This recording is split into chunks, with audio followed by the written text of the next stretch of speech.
இன்றைக்கி நம்ம செய்ய போகிறது எறா பிரியாணி.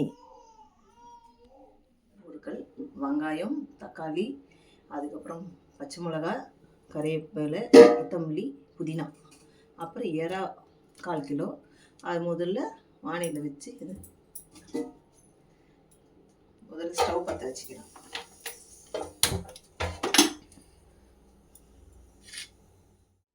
எண்ணெய் இப்போ ஊற்ற போகிறோம். எண்ணெய் ஊற்றி ஒரு 100 கிராம் எண்ணெய் ஊற்றணும். 100-150 கிராம் எண்ணெய் ஊற்றலாம். அதில் 2 இலை, 2 பட்டை, 2 கிராம்பு, அன்னாச்சி போட்டுக்கணும்.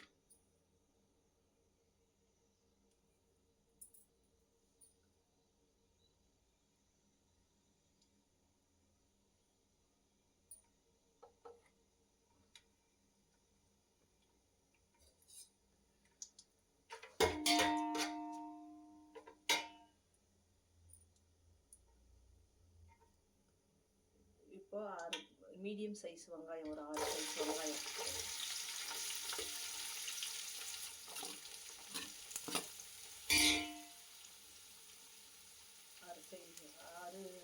வெங்காயம், 6 பச்சை மிளகாய்,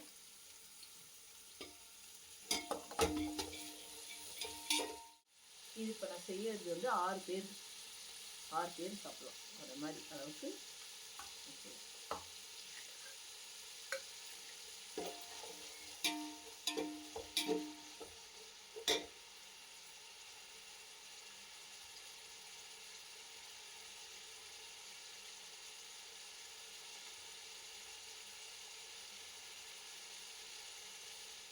வதங்கி வந்திருக்கு. வெங்காயம் வதங்கினதுக்கு அப்புறம் இஞ்சி பூண்டு விழுது 2 டேபிள் ஸ்பூன் அளவு. 2 டேபிள் ஸ்பூன் அளவு இஞ்சி பூண்டு விழுது போட்டுக்கணும். அதை 2 பேர் சேர்த்து நல்லா வதக்கணும்.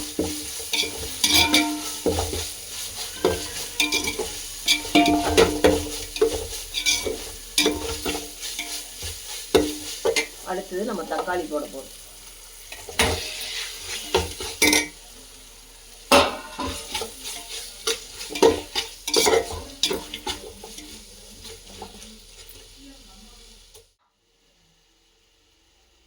மறுபடியும் வந்து வெங்காயம், தக்காளி, இஞ்சி பூண்டெல்லாம் வதங்கி வரும்போது இந்த எறாவை போடணும்.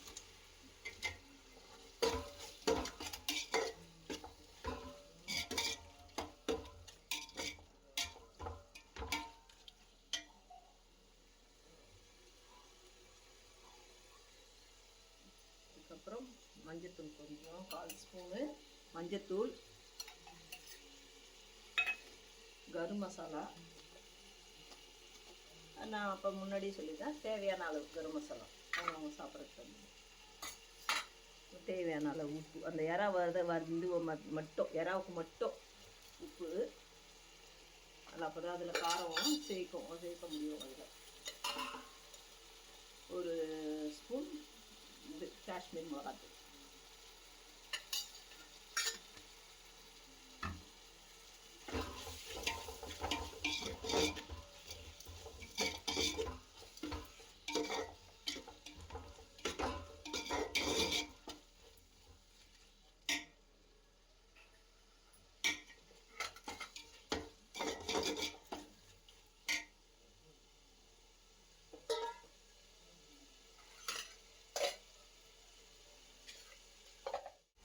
இப்போ நம்ம எறா, வெங்காயம், தக்காளி எல்லாம் போட்டு வதக்கியாச்சா.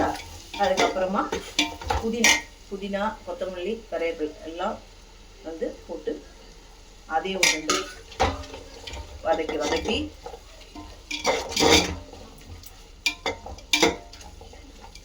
அதாவது எவ்வளோ அரிசி போட்டிருக்கேன்னா 5 பேருக்கு. இப்போ இதில் 2 டம்ளர் அரிசி போட்டிருக்கேன். 3 டம்ளர் தண்ணி ஊற்றி நம்ம இதை நல்லா கொதிக்க விடணும்.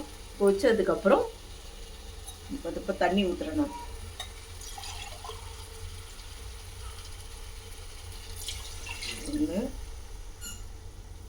இதில் இருக்கிற தண்ணி ஃபுல்லாக இது பண்ணிடணும். தண்ணியோடு நம்ம போட்டோம்னா அடுத்து அந்த பிரியாணி எடுக்கும்போது சொதன்னு இருக்கும். அதனால் முட்டை நல்லா சுத்தமாக நல்லா அதில் இருக்கிற தண்ணி நல்லா வடிகட்டிடணும். இல்லைன்னா பிரியாணி வந்து சொதன்னு பழக்கலன்னு இருக்காது.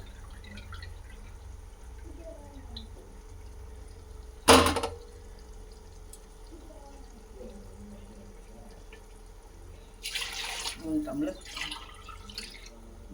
தண்ணி ஊற்றி 1 ஸ்பூன் தயிர் போட்டுக்கிட்டாச்சு. 1 ஸ்பூன் 2 ஸ்பூன் கூட போட்டுக்கலாம். நல்லா கலக்கி விட்டுட்டு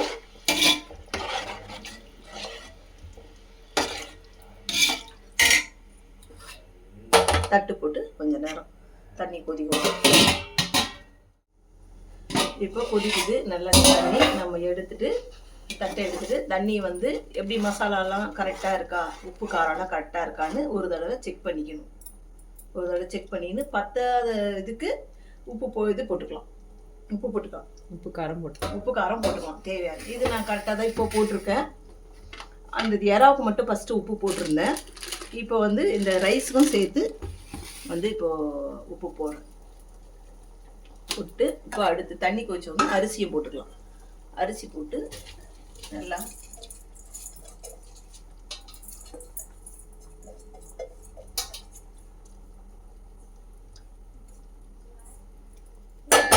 பெரிய தீயில ஒரு 10 நிமிஷம் இது இப்படி வேகணும் அரிசி.